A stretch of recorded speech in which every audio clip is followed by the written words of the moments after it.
ano lang, adjust lang, and then execute lang tayo mga basic plays. So, okay. Thank you, Coach. And for Anna, 33 points in this game. This was a repeat of the first matches in the PBL, and now you were able to contribute in getting this win. I guess, how do you feel about that? Yeah, I mean, definitely it was hard sitting out the first one, so just to be able to play and have such a cool environment here was really fun. Thank you. And for Riza, consistent din yung laro mo in this game and all throughout the conference so far, ikaw isa sa mga nag-lead din sa team. Siguro paano mo lang din ina-own yung role mo with Zeus Coffee? Yun nga po, malaking bagay din po sa akin yung binibigay na tiwala ni coach, ng mga coaches, and ng mga ates, lalo na sa loob, lalo na pag yung mga times na pag nag-era ko, malaking bagay yung pang-boost sa akin yung pag-lift up nila sa akin sa loob. So, ayun lang, din ako kumukuha ng lakas para mag-perform lalo. Thank you. Para sa Anna, you came off very nice getaway during the past few days with your mom. So, feeling recharged after a very hectic opening stretch, how does it feel to be back there on the court? And was there a bit of some jitters, let's say, in those first two sets that you didn't win? I don't think it was jitters. I think they really came out strong, and it really caused us to feel the pressure and kind of make adjustments early on, and we felt that, and it's really hard to come and turn that around and a reverse sweep. So I'm just really proud of everyone to battle through that adversity and come out on top.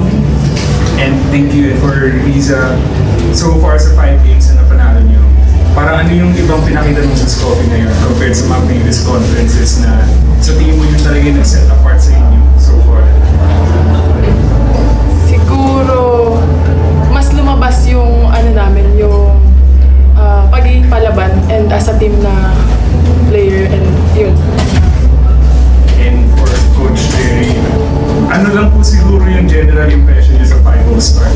Hindi niya alam yung isasagot niya, rookie pa yan. So, hindi niya pa alam dati. So, 5-0 start, wala eh. Ano lang, nag-a-adjust lang din tayo kung ano ibibigay ng kalaban, kukunin natin. So, yun, swerte kami this game. Nakapag-adjust and then nakuha na. Anna, I guess you didn't hear you won the Player of the Week sa Asia from the press course. Just your thoughts about that? Yeah, it's really exciting. I think those awards are team awards in my eyes, so just I couldn't do that without everyone that has done everything for us, passing, setting, defense. It's a full-on team effort, so I'm just really proud of our team. Isa, paano ba lang sinisising moment na to yung past few games niyo competed kayo? Pero ikaw, personally, paano mo lang take yung challenge na to step up for Coach Sherry and the team?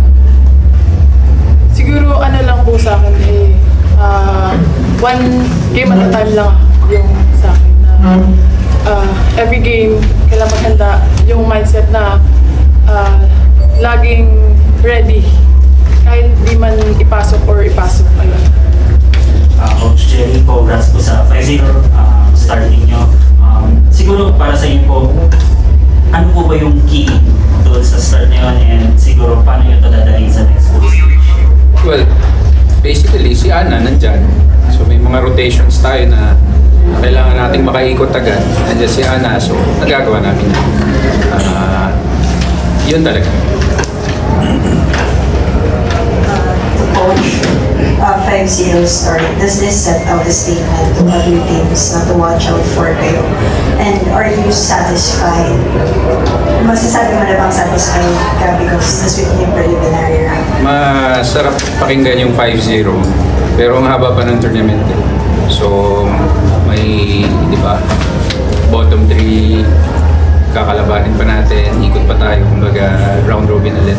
And then yung semis pa, and then tsaka magpa-finals. Masyado pang malaki.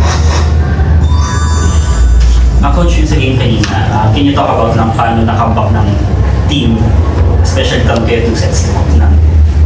Well, initially, yung import nila nakakapag-take advantage sa center natin. So, rinay natin uliin yung rotation.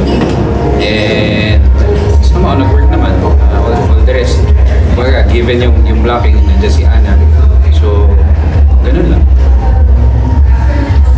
Coach, dito sa game na to, in 5 sets, 13 errors lang